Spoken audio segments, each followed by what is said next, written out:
Article کا خلاصہ پیش کرنا ہے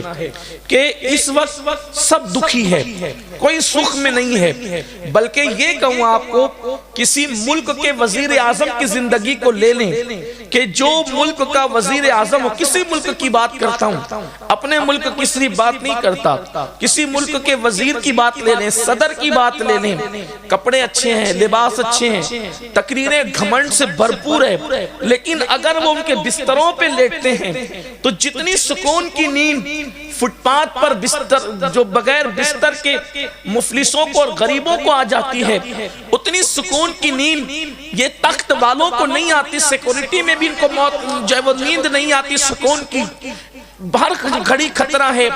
ہر گھڑی بے چینی ہے، اور سب کو بے چینی، کسی کو کم کسی کو زیادہ۔ ایک آرٹیکل کا خلاصہ یہ پیش کرنا چاہتا ہوں، انسان اس کو دیکھ کر سوچتا ہے کاش میں ویسا ہوتا۔ ایک بات تو ہمیشہ یاد رکھنا، کبھی کسی کے متعلق دیکھ کر یہ دعا مت کرنا کہ کاش میں ویسا ہوتا، اس کے اندرون کے بارے میں ہمیں خبر کیا ہے۔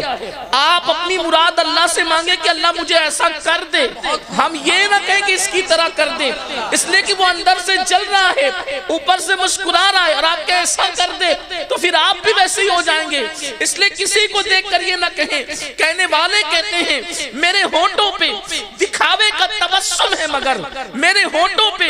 دکھاوے کا تبسم ہے، مگر میری آنکھوں میں اداسی کے دیے جلتے ہیں، پوری دنیا بے چین اور بے قرار ہے۔ وہ جس آرٹیکل کا خلاصہ پیش کرنا چاہتا تھا وہ یہ ہے، ایک مرتبہ ایک کوہ ڈال پر بیٹھا اور اس کوے نے دیکھا کہ کوے کے سامنے ایک بگلا ہے جو کسی دریا سے پانی پی رہا ہے۔ چمکتے ہوئے بگلے کو دیکھ کر وہ بگلے کے پاس گیا، وہ کوے نے کہا یار تم کتنے اچھے ہو،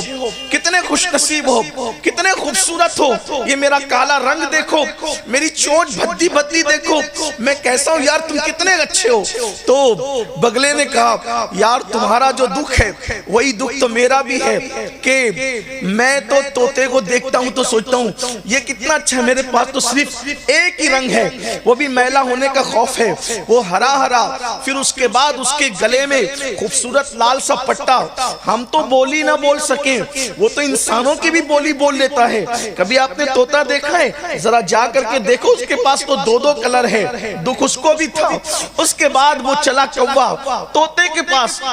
کے پاس پہنچا، طوطے سے کہا یار تم تو بڑے خوبصورت ہو، میں تو سمجھتا تھا کہ بگلا بڑا خوبصورت ہے۔ ایسے میں طوطے نے کہا جو دکھ آپ کا ہے، جو دکھ بگلے کا ہے، وہی دکھ میرا بھی ہے، اس لیے کہ میرے پاس تو صرف دو ہی کلر ہے، میرے پاس صرف دو ہی کلر ہے۔ وہ مور کو نہیں دیکھتے، اس کے تو ہر جو وہ پر کے اندر ایک خوبصورت سی ڈیزائن ہے، بڑی حسین ڈیزائن ہے۔ کوے نے بڑی سادگی سے پوچھا یار وہ مور کہاں ملے گا؟ وہ کہا دیکھو مور آپ کو چاہیے نا تو آپ جا کر کے دیکھیں، وہ چڑیا گھر میں رہتا ہے۔ جب مور کو ملنے کے لیے کوہ چڑیا گھر میں پہنچا تو دور سے دیکھا چاروں طرف سے لوگوں کا جمگٹا لگا ہے، کوئی پتھر مار رہا ہے، کوئی آواز نکال کے ادھر سے، کوئی ادھر سے، کوئی ادھر سے اس کو پریشان کر رہا ہے، کوئی دانے پھینک رہا ہے، غرض کہ وہ ادھر آتا ہے پھر دہل کر ادھر آتا ہے، پھر اڑ کر ادھر جاتا ہے، پھر کبھی ادھر جاتا ہے۔ اس کے بعد جب شام ہوئی تماشائی چلے گئے اپنے اپنے